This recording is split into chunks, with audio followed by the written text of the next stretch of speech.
B12 and etiology and pathogenesis, the laboratory investigations of macrocytic anemia. We have to identify and describe the peripheral blood picture of macrocytic anemia, to enumerate the differences and describe the etiology and distinguishing feature of megaloblastic and non-megaloblastic macrocytic anemia.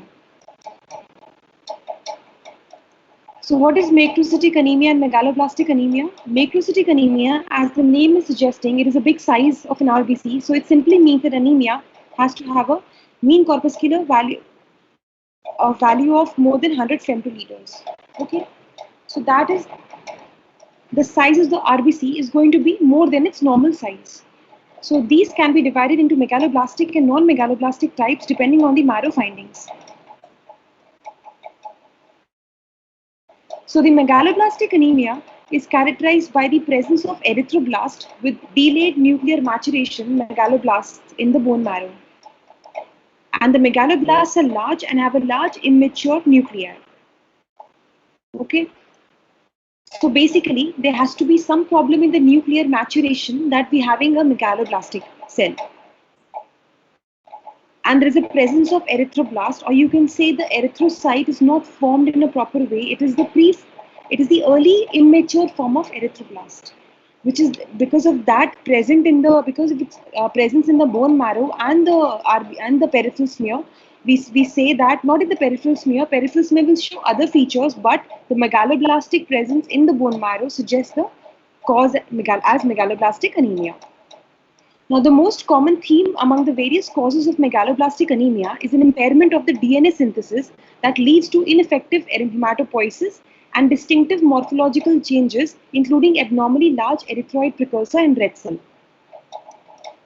What are the causes of megaloblastic anemia? Vitamin B12 deficiency, that is decreased intake, inadequate diet or vegetarianism. Normally, the non-vegetarian people will never have a deficiency of vitamin B12 unless there's another cause of malabsorption or there's a surgery because we have removed a particular organ responsible for the absorption of vitamin B12.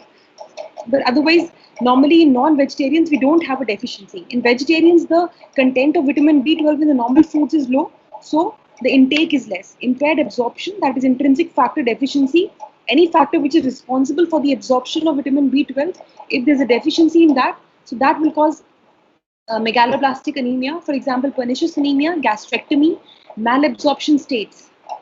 And if there's a diffuse intestinal disease, so the particular organ that is gastric or ileum responsible for absorption, if there is any damage like lymphoma is there, systemic sclerosis is there, ileal resection is there, ileitis is there, any of those will cause a damage to the organ, so it will not be able to absorb the vitamin B12 in a proper way. There is competitive parasitic uptake. There is a fish tapeworm infestation, that Diphyllobathyum latum is responsible for the decreased absorption of vitamin B12. Then bacterial overgrowth in blind loops and diverticula of the bowel. Then there's another cause, folic acid deficiency. In that also there is decreased intake, there is inadequate diet, alcoholism, infancy, impaired absorption, malabsorption, intrinsic intestinal disease, anticonvulsants, oral contraceptives, increased loss, hemodialysis. Anticonvulsants like phenytoin also cause folate deficiency. Increased requirement like in pregnancy, infancy, disseminated cancer, and markedly increased hematopoiesis. Then there is an impaired utilization, so impaired decreased intake, increased requirement, and impaired utilization like folic acid antagonists. Then there is unresponsive to vitamin B12 and folic acid therapy, like metabolic inhibitors of DNA synthesis or folate metabolism like methotrexate. So if somebody is taking a methotrexate drug, they'll be metabolic. They are metabolic inhibitors of DNA synthesis and folate metabolism. That is dihydrofolate reductase enzyme inhibitor. Okay, now we'll read the how it is absorbed. In the diet, we take vitamin B12 along with so vitamin B12 is attached to the binding protein in the food. It is gone inside in the salivary fluid, releases hepatocorrin enzymes, the binders. Hepatocorrin binders are released here. Now, it does not act till the stomach, this hepatocorrin binder, because the vitamin B12 is attached to the binding protein. Now, the moment it reaches the gastric parietal cells in the fundus, it will release the pepsin. Pepsin is released from the gastric parietal cells, and this pepsin will remove the B12 from its binder and B12 will get separated alone. Now B12 is single now. Now it can attach to pepsin. Okay, so the pepsin will separate the two, and now it can attach to hepatocorrin salivary gland binder. Now this hepatocorrin vitamin B12 complex will come out of the gastric mucosa, and it will go inside the duodenum. In the duodenum, the intrinsic factor is released from gastric mucosa. Okay, so now the intrinsic factor, when it goes inside the duodenum, it is unchanged. It keeps on passing as it goes along. But in but this hepatocorrin vitamin B12 complex, with the help of proteases in the duodenum, it will proteases will split the hepatocorrin vitamin B12 complex, and this B12 now it's free to join to the intrinsic factor. Okay, in the ileum. Now this intrinsic factor vitamin B12 complex, there is an enzyme, there is a receptor in the ileum, that is an intrinsic factor receptor tubulin. Now this intrinsic factor vitamin B12 will join this intrinsic factor, and through this there'll be receptors, that is transcobalamin 2, which will help this B12 intrinsic factor to go, and B12 will be through the portal vein, it will go to various organs. This transcobalamin 2 can help it to transfer to various organs like liver, bone marrow, and gastrointestinal tract. Okay. Now the vitamin B12 metabolism, there is also an alternative vitamin B12 metabolism uptake mechanism that is not dependent on the intrinsic factor. Like this entire mechanism was dependent on intrinsic factor. There's another mechanism which is non-intrinsic factor dependent, and an intact terminal ileum is not required for that, but it forms very less amount. So majority of the this thing is taken up by the intrinsic factor. Okay, so up to 1% of the large oral dose can be absorbed by this pathway, making it feasible to treat pernicious anemia with high doses of oral B12 also. So very less amount, but it is helpful in the treatment. Now the role of vitamin B12, now there are basically only two reactions in the human body which requires vitamin B12, and this is the first reaction is when there's a conversion of homocysteine to methionine. So with the help of methionine synthase, which requires methyl cobalamin, and in that conversion, when it's releasing the methyl group, it is forming from methyl tetrahydrofolate to tetrahydrofolate. Okay, and in that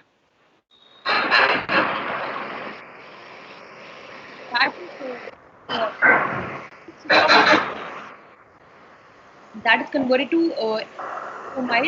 अच्छा वहाँ तो बंद गए हो गए वही कौन था बंदे आ रहे बंदा ही कौन है वो गालियों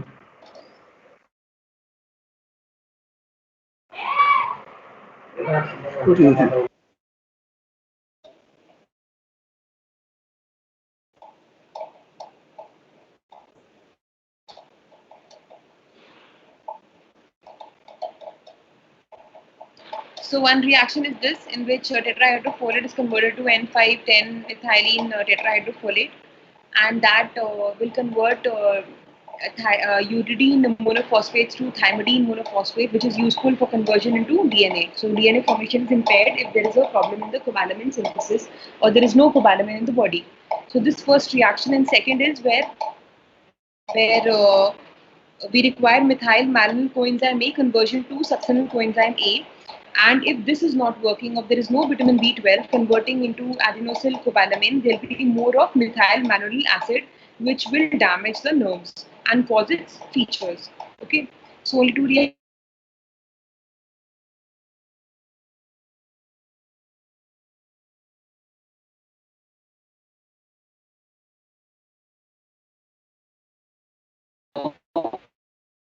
Of action. If there is a lack of folate, the anemia will not be corrected in vitamin B12 deficiency. So you have to give it together. You have to give folate along with vitamin B12.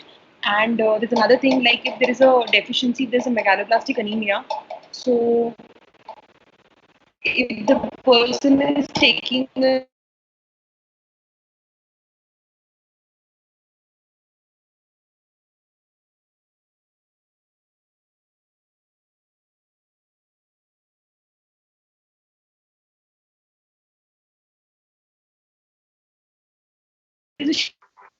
reason for that, it's going to be most probably folate deficiency.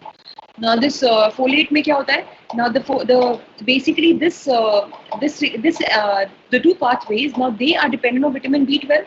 But here in this pathway you can see the N-methyl tetrahydrofolate is converting into the tetrahydrofolate. Okay, and further it is useful in the thymidine monophosphate required by the DNA. Now we should know that the tetrahydrofolate deficit is very important vitamin B12 we have seen. Now this deficit may be further exacerbated by the internal folate deficiency caused by the failure to synthesize the metabolically active polyglutamylated forms. Okay, so you should remember the tetrahydrofolate deficiency deficit may further exacerbate the B12 deficiency also. Now this stems from the requirement for vitamin B12 in the synthesis of methionine, which contributes a carbon group needed in the metabolic reactions that creates folate polyglutamates. Fine. So basically the methionine will be methionine will not be formed from homocysteine, so there will be methionine deficiency and there will be increased homocysteine level here. Fine, this pathway will not work and there will be decreased DNA synthesis.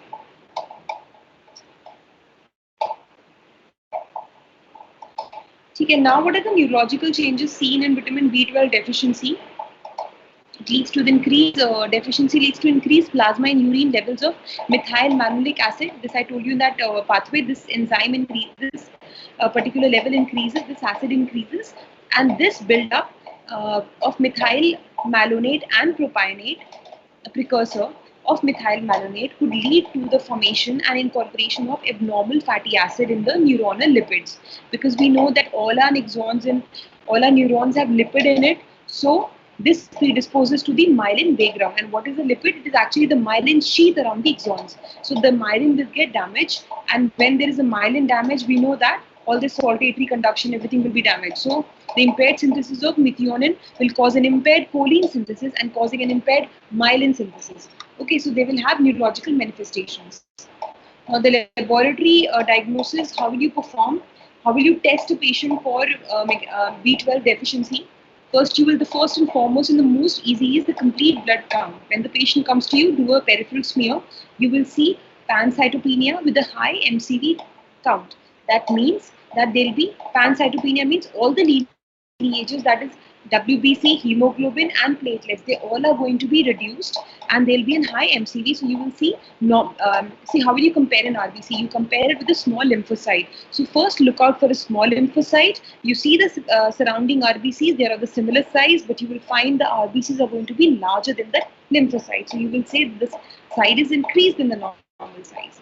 Okay, now then you will see peripheral smear, you will see macrocytes, macroovalocytes, you'll see hypersegmented neutrophils, which is characteristically seen in this B12 deficiency. You will see Howell-Jolly bodies. Howell-Jolly bodies are seen in the cytoplasm of the RBCs. It is a small basophilic, absolutely round dot. They are the RNA or the nucleus. They are the RNA nucleus remnant. There is a DNA present in that. Okay, so it's a basophilic inclusion seen in the cytoplasm of the RBC, and it is a nuclear remnant. Okay, you can see Cabot rings, and Cabot rings are very rarely seen. However, still you'll be able to see nucleated RBCs will be seen, and thrombocytopenia. Okay, then the reticulocyte count is going to be low, and it increases on vitamin B12 and folate therapy. Because there is ineffective erythropoiesis, there is no formation of, there is no maturation, so the erythrocyte is not forming properly. There is erythropoietic features also like nucleated RBCs. Fine, so you will see a reticulocyte count is going to be low. Now after performing the peripheral smear, we can also do a bone marrow aspirate, and that we'll see the characteristic megaloblastosis. Okay, like it was in the beginning of the routine, it is megaloblastic change which is characteristically seen in B12 deficiency. It is not it is not visualized on the peripheral smear. So you can get a serum vitamin B12 done apart from bone marrow and peripheral smear. You can get a serum folate level done, and you can do a Schilling's test. Now Schilling's test is basically obsolete, but still some colleges are still performing Schilling's test. That is a test in which you give a radio labeled B12, and along with orally, you basically give an oral formulation of B12 labeled vitamin B12, and along with that you give an intramuscular vitamin B12. Okay, now when you collect a 24 hours urine, you can see that whatever vitamin B12 is absorbed or not. So if you have a along with it, if you give an intrinsic factor, and intrinsic factor helps in the absorption, if there is still low this thing vitamin, if there is still low vitamin B12, that means there is a malabsorption defect. And if the intrinsic factor is working, the outside vitamin factor is working, that means it's a pernicious anemia, or there is a deficit in the intrinsic factor. So this test is quite helpful, but it is obsolete. You just know that what we are doing in Schilling's test. That's it. Then other tests can be performed, like biochemical tests, which include increase serum LDH and homocysteine levels. Again, we know through that reaction, whatever there are two processes involved, so both the things will be increased. So decrease intrinsic factor in the gastric juices in pernicious anemia. Then we have this FIGLU, that is FIGLU is basically it's a test for vitamin B12 and folate deficiency, and it's a forminoglutamic acid. It's an intermediate between histidine and glutamate. So normally what happens is that histidine will convert into FIGLU, and with help of tetrahydro format, with the help of this is basically thymidine. With the help of this THF, it forms glutamate. So if there is a deficiency of THF, there will be folic acid deficiency in the, and you can see the FIGLU will be excreted in the urine. This test helps you to differentiate between vitamin B12 and folic acid. About that.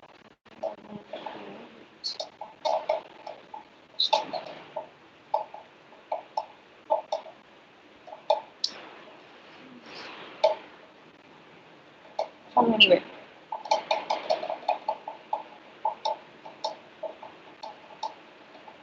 Anyway, chalo, theek hai. Then we can even take a biopsy from the gastric and the ileal mucosa, that is for the malabsorption. Because any case of malabsorption, because this B12 is absorbed basically from gastric mucosa and it requires the ileal mucosa. So we can take these two organs to see the malabsorption, any defect in the vitamin B12 absorption. And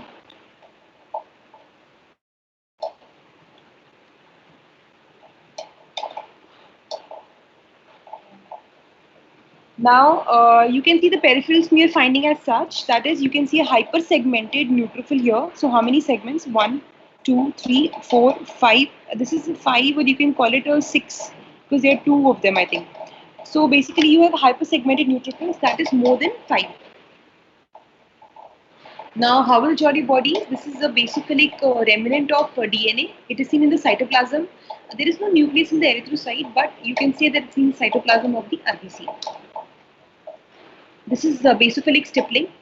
Now, this is this. You can see the small basophilic dots in the RBC. These are all RBCs. 1, 2, 3, 4. All these are RBCs, right? So we can see this is an acantholytic cell. It has got spicules.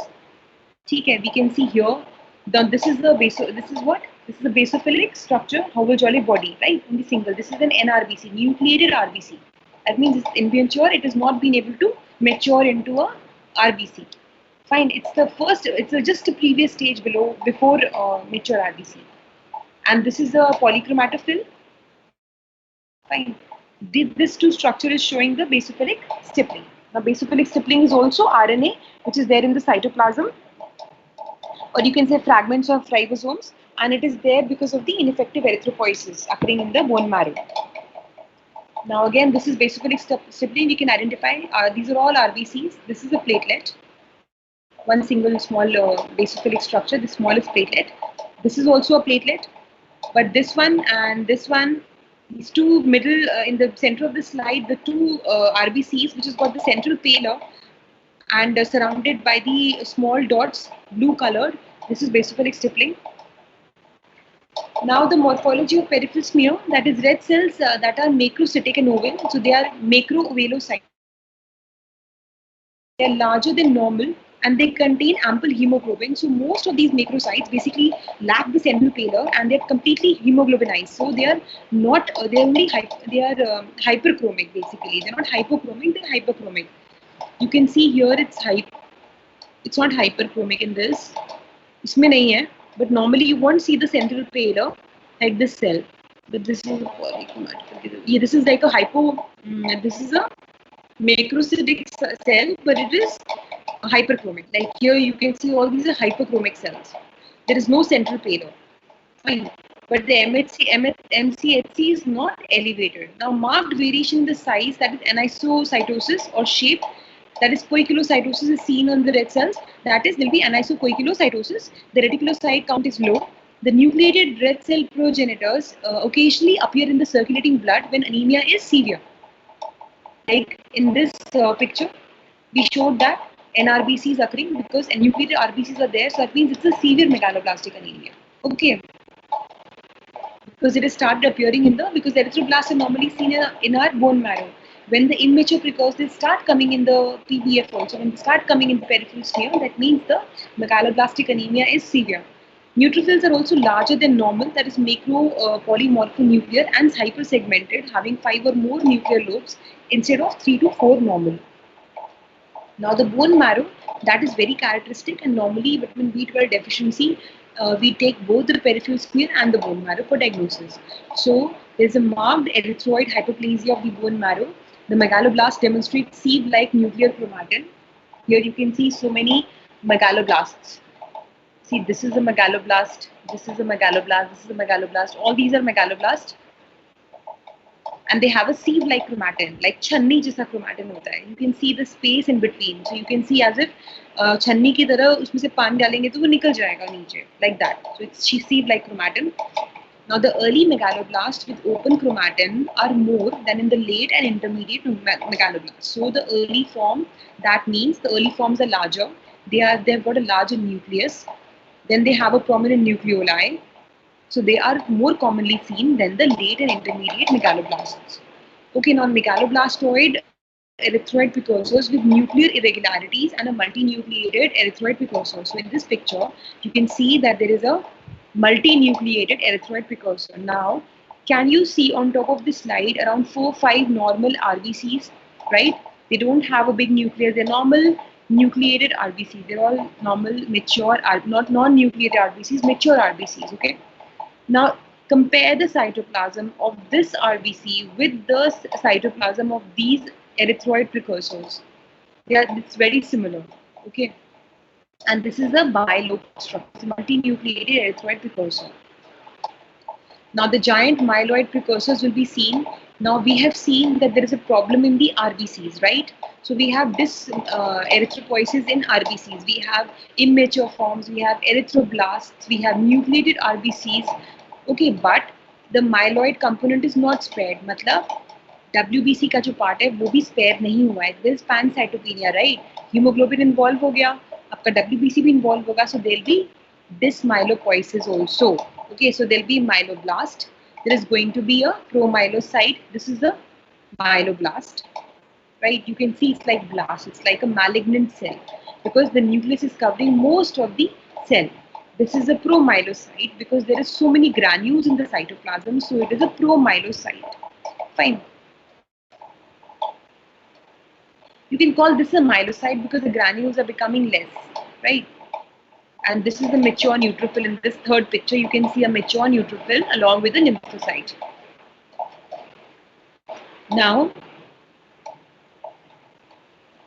Now we need to see the hyperlobation, the nuclear fragmentation, and megaloblastoid change in the erythroid precursors.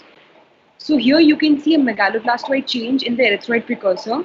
You can see a nuclear fragmentation, that is, you can see you can see that the nucleus is fragmented in this third cell. You can see the remnant coming out of the nucleus into the cytoplasm. There is one cell in which a big cell, in fact almost the largest cell in this picture, which has got a cytoplasm which is blue in color, which has got a nucleus that is very dense, and it has got 3 small dots seen in the cytoplasm. So that is a nuclear fragmentation. Nuclei टूट के बाहर निकल रहे हैं. So basically it is dyserythropoiesis. Okay.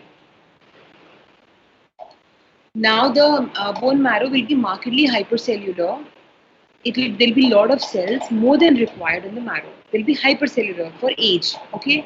So particular age, you will see the cells will be more in the bone marrow. Now megaloblastic changes us at all stages of erythroid development will be seen.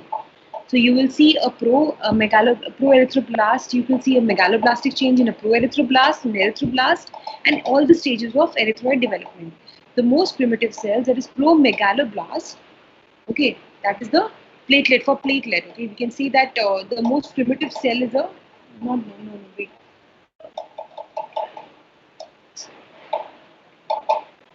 No. It is the most primitive cell is a promegaloblast. They are large with a deeply basophilic cytoplasm with prominent nucleoli and a distinctive fine nuclear chromatin. Yes.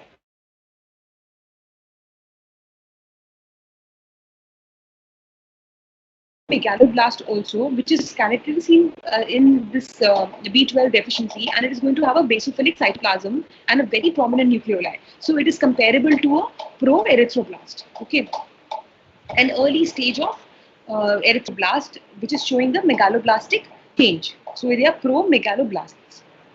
Now all these cells differentiate and begin to accumulate hemoglobin, and the nucleus retains its finely distributed chromatin. So it's obviously they will accumulate the hemoglobin, whatever is there in the whatever is available, and the nucleus will retain its finely distributed chromatin. There's mild degree of red cell hemolysis of this uncertain etiology, but not that much hemolysis which increases the reticulocyte count. Okay. Now we can see in this picture there is a granulocyte. There are many granulocyte precursors, and they're larger than normal, and they include the giant bands in metamyelocytes. So you can remember that we have read about the erythroblast. Now we're reading about the myeloblast. Myeloblasts are going to be in their early stages. So their stages like band forms just before the mature neutrophil, and their metamyelocytes. That is this one. The three large cells with a very light pinkish blue cytoplasm. They are the metamyelocytes. Okay. So all the previous stages of myelocytes, the WBC से पहले जितना भी stages होते हैं, they will also be increased, right? Now the hypersegmentation of megakaryocytes in the severe megaloblastic anemia. So this single cell in the center, this is basically a megakaryocyte. Okay. Now this is also going to be megakaryopoiesis. Okay. So there's going to be an abnormal formation of megakaryocytes also. So there is going to be hypersegmentation in them also. Now in this picture you can see they are the biopsy sections. In this you can see the erythroblast appear as large cell, which is shown by the arrow, with moderate amount of cytoplasm and round nuclei with open chromatin and distinct round to comma shaped nucleoli. So basically biopsy, it's okay if you know, but you should know that there is megaloblastoid change in all the cells, so you can remember it like that erythroblast will be seen in the biopsy specimen of bone marrow also. Okay. Now there's a nuclear to cytoplasmic asynchrony, and there's an ineffective erythropoiesis in B12 deficiency. We know that there is a nuclear when nuclear maturation is basically delayed, and the cytoplasmic maturation is up to date. So the hemoglobin accumulated proceed at a normal pace and leading to the nuclear to cytoplasmic asynchrony, and that is where we have seen in the previous picture the hemoglobin will be deposited at the normal rate. Now because DNA synthesis is impaired in all the proliferating cells, granulocytic precursors also display this maturation, giant metamyelocytes and band forms. So there will be maturation defect. Okay, the marrow hyperplasia in a response to increased levels of growth factors. So the marrow is going to be hyperplastic. We have seen that the marrow has more number of cells than required. So there will be because of the growth factors releasing erythropoietin. However, the derangement in DNA synthesis causes most precursors to undergo apoptosis in the marrow. That is an example of ineffective erythropoiesis, hematopoiesis, okay, and leads to the pancytopenia. So because of the DNA defect, it's going to cause the precursors. The precursors are not normal. So most of these precursors may undergo apoptosis in the marrow. That is why there are so many cells in the marrow and the cells in the peripheral smear are less. So it is not like that all these cells in the marrow will appear elsewhere also. They will undergo apoptosis also, and they will be ineffective hematopoiesis and causing pancytopenia.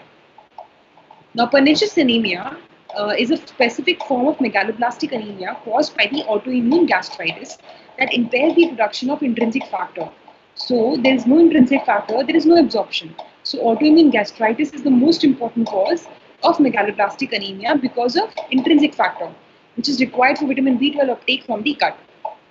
Now the people who are, it's more prevalent in Scandinavian, other Caucasian populations, and the disease is mostly of the older age group, that is 60 years, and there's a genetic predisposition to this disease, and that there's a tendency to form antibodies against multiple self-antigens. So this is a very important thing. There's a tendency of the auto antibody. So you can see that the pathology is basically autoimmune pathology in this.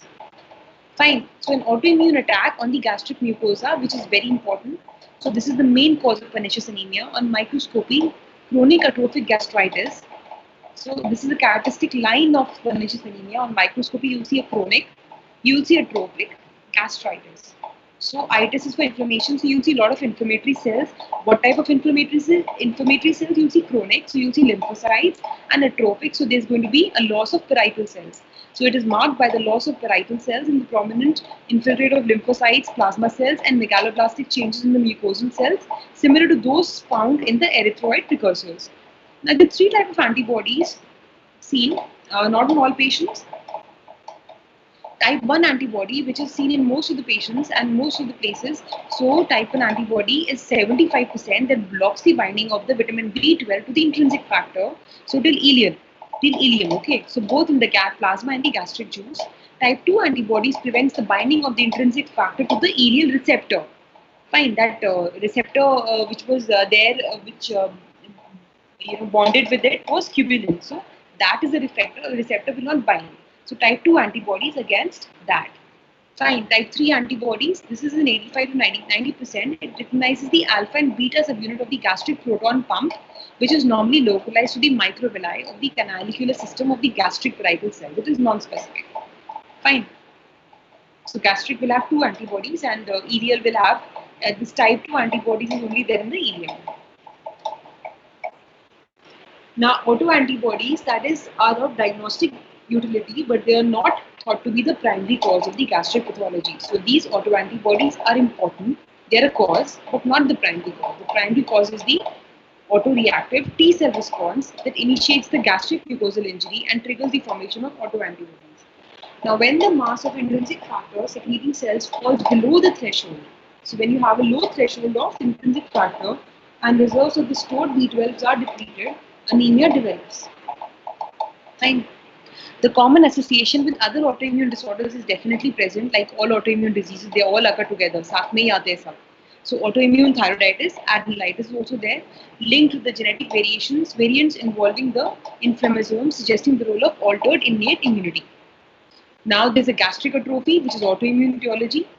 Okay, there's reduced intrinsic factor secretion, so there'll be failure to absorption of dietary vitamin B12. It will lead to megaloblastic anemia, glossitis, and peripheral neuropathy.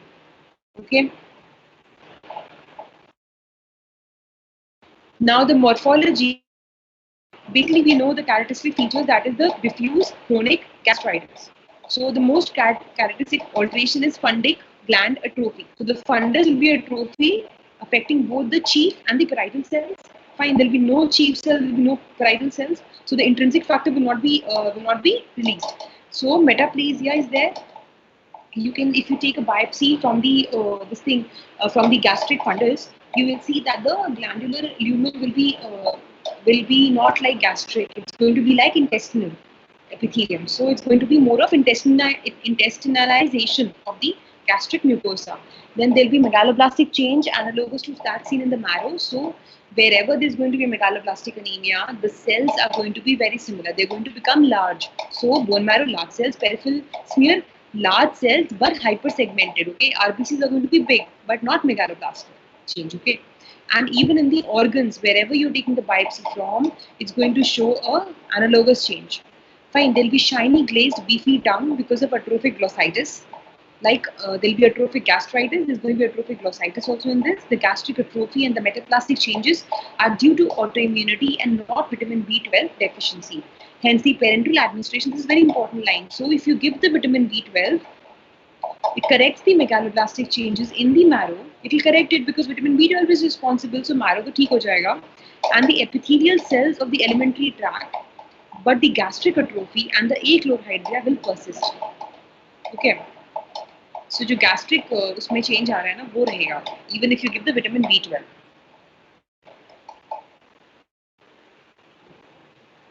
Fine. Now there'll be a lot of central nervous system lesions that are found in about 3/4 of the cases of florid pernicious anemia, but can also be seen in absence of the overt hematological findings. Okay. So it is possible that the CNS manifestations are occurring at the time of the presentation of the patient to your clinic. Okay, so it is not necessary that hematological findings will be there before that. Okay.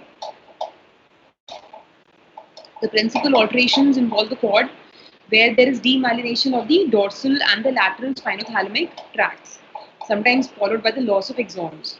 Okay, so the central nervous system is damaged, and there are two main tracts which are damaged. That is dorsal column and the lateral spinothalamic tract. So dorsal column damage हो जाएगा, तो उससे आपका proprioception and vibration damage हो गया, and जब आपका lateral corticospinal tract damage हो जाएगा, so it's going to lead to damage of pain and temperature in the contralateral limbs. We know that brain में opposite होता है ना, limbs में उसका जो symptom होता है, तो we'll have a contralateral, ipsilateral brain injury होगी तो contralateral damages हो जाएंगे, pain, temperature, proprioception, vibration. Okay, so there will be spastic paraparesis and there will be sensory ataxia. Fine. Now severe paraparesis in the lower limbs. Now less frequently degenerative changes in the ganglia of the posterior roots and in the peripheral nerves are present. Fine, with parenteral or high dose oral vitamin B12, the anemia is cured and the progression of the peripheral neurological disease can be reversed or at least halted. But the changes in the gastric mucosa and the risk of carcinoma are unaffected. Okay, so gastric mucosa will never change by itself because vitamin B12 is not. It is not because of this. It is because of the autoimmunity. Remember that. Fine. So the achlorhydria and the gastric atrophy will remain as it is even after vitamin B12 administration. Now, what is the lab diagnosis? How will you do that? There will be moderate to severe megaloblastic anemia.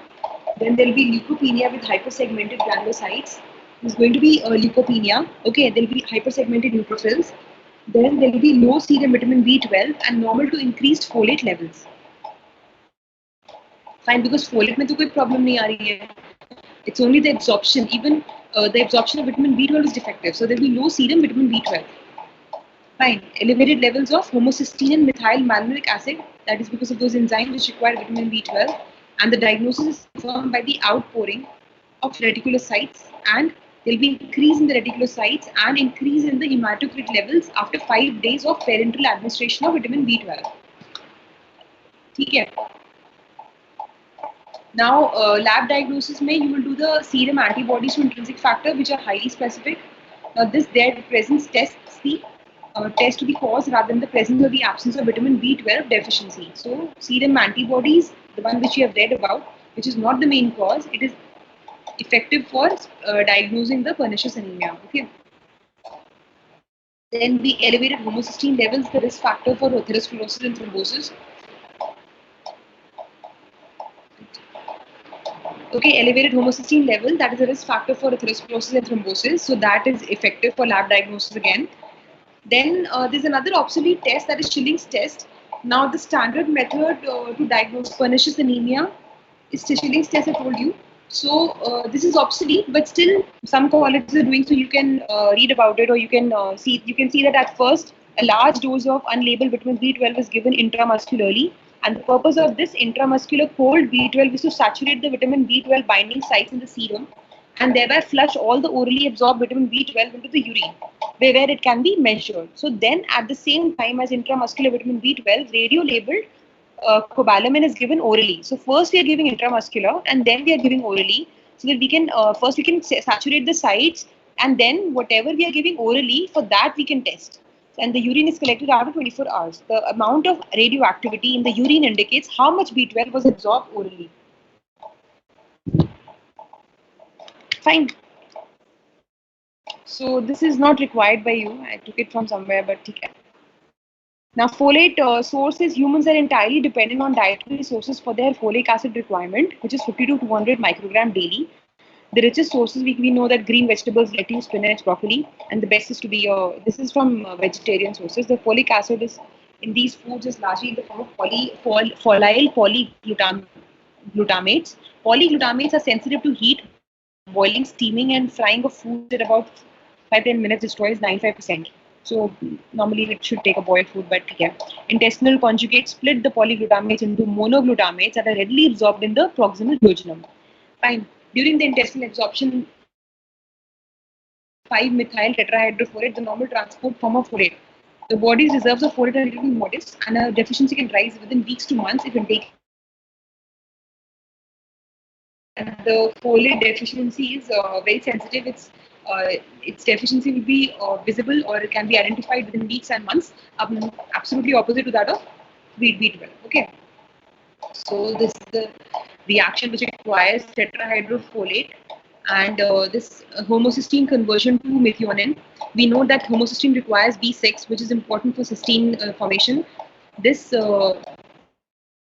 homocysteine conversion to methionine fine, and like drugs like methotrexate that dihydrofolate reductase enzyme. Fine. So in this pathway, we can see that folic acid is converted into methyl tetrahydrofolate and then to tetrahydrofolate, then methylene tetrahydrofolate. So this requires this methylene tetrahydrofolate again converted to dihydrofolate and tetrahydrofolate, which requires the conversion of uridine monophosphate to thymidine monophosphates. So they both require B12. If there's a defect in the B12, so conversion will not occur. So there'll be increase in homocysteine, and there'll be increase in the methyl tetrahydrofolate. The megaloblastic anemia that results from a deficiency of folic acid is identical to that encountered in vitamin B12 deficiency. Thus, the diagnosis of folate deficiency can be made only by demonstration of decreased folate levels in the serum or RBCs. So basically, if you have a megaloblastic anemia from a deficiency of folic acid, that is going to be identical to B12. Fine. But for diagnosis of folate deficiency can be made only by the demonstration of decreased folate levels in the serum or RBC. So you have to check for folate separately. As in the vitamin B12 deficiency, serum homocysteine levels are increased, but methyl malonate concentrations are normal. Importantly, the neurological changes do not occur in this. Fine, like vitamin B12 deficiency, in this there are no neurological signs. Folate does not prevent and may even exacerbate the neurological deficits seen in the vitamin B12 deficiency states. It is thus essential to exclude vitamin B12 deficiency in megaloblastic anemia before initiating therapy with folate. So पहले अगर combined defect भी है तो पहले vitamin B12 का test करो, then folate का test करो. Okay, vitamin B12 टेस्ट करने के बाद आप फोलेट का करते हो तो वो एग्जैसरबेट नहीं करता है न्यूरोलॉजिकल डेफिसिट्स को. These are the megaloblastic macrocytosis. Now we come to the non-megaloblastic macrocytosis like alcoholism, poor nutrition, cirrhosis, liver disease, reticulocytosis, in hemolytic anemia, hemorrhage. Out of these, basically alcoholism and liver disease it's a very important cause of non-megaloblastic macrocytosis. Fine. Other causes are sometimes there's cold agglutinin present in the there'll be cold agglutinin antibodies present. So for differentiating, we'll pre-warm the samples and these agglutinins will separate. Okay. Hyperglycemia, osmotic changes, will be clot or rouleau formation. Non-megaloblastic macrocytic anemia, the macrocytic RBCs are not oval but they are round. In that we have macroovalocytes. There is no hypersegmented neutrophils or Hobble-Jolly bodies in these. Fine. Now this is basically a comparison between laboratory values. So we can see that the RBC count will be decreased. The platelet count, reticulocyte count, hemoglobin and hematocrit. There will be decrease in megaloblastic macrocytosis. There will be normal. The RBC count and the platelet count is going to be normal. So there will be no pancytopenia. And decreased RBC count, hemoglobin and hematocrit in non-megaloblastic macrocytosis. MCV is characteristic in megaloblastic macrocytosis more than 110, but in non-megaloblastic but macrocytic, so more than 100. So you can say that macrocytic RBCs are going to be more than 100 femtoliters MCV, but in megaloblastic characteristics seen in more than 110. RBC morphology, There'll be ovelocytes, holotype body, polychromasia, all the problems with the ineffective erythropoiesis, but there'll be polychromasia target cells and stomatocytes like liver diseases and schistocytes, hemolytic anemias. So non-megaloblastic, you will see features of the particular disease. Suppose it's a liver disease, it will be stomatocytes. There's going to be hemolytic anemia, there'll be schistocytes, so like that. Hypersegmentation of neutrophils will be present in megaloblastic cause. Reticulocyte count is normal to decreased. It is normal in case of non-megaloblastic. So I see them between B12 is decreased, obviously. Folate is decreased here, obviously Figlu, and methyl malonic acid will be decreased, will be increased. Fine, then homocysteine will be increased because it is not getting converted. Serum bilirubin will be increased. Yeah. I think the last one is LDH, but the H I can't see. So anyway, macrocytic anemia, in that you will get a reticulocyte count done.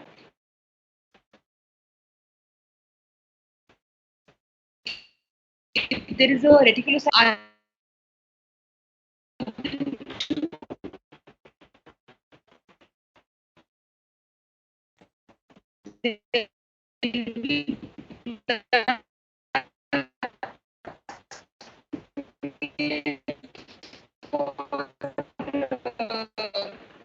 you get a blood smear done for schistocytes or microcytes. Basically, in broad terms, if you have a high reticulocyte count, you'll get it checked for any cyclosporids. If present, it will be hemolysis, can interest for a if it is decreased, it will be slightly decreased. Then you have to get the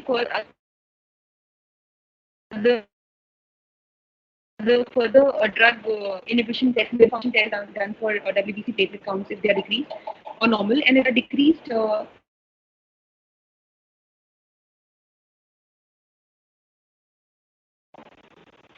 Like more decrease, you can get a bone marrow duct for aplasia. So they are points normal to low. We'll take history of liver, drugs, hypothyroidism. Find similar way. If there is no history, or there's a history, if there is no history, we'll get a bone marrow examination done. If there's normoblastic, it has to be megaloblastic. We know folate, vitamin B12, normoblastic. There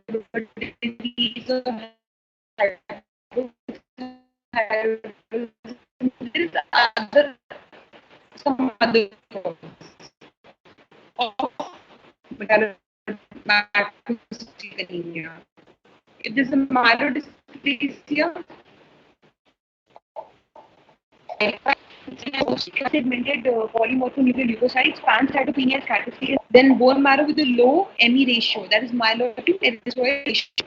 So there'll be more of erythroid. There'll be erythroid hyperplasia. Okay. Then there'll be megaloblastic morphology. Fine. Then giant bands in metamyelocytes will be seen. B12 and folate, SASR will be raised. RBC folate, that is a long-term indicator. Then there'll be intrinsic factor antibody. Schilling's test is obsolete. Okay, for pernicious anemia, only one test. Now, this I told you, carboplanes are basically those figure 8 appearance, figure 8, like it's a thin figure 8 inclusion. Okay, they are seen in RBCs. They're the remnants of the microtubules. Okay, and they can be seen in other diseases also, but mostly in megaloblastic anemia. Okay.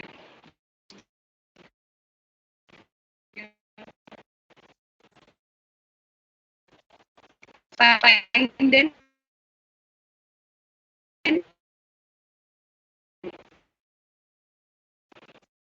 thank you for your patience.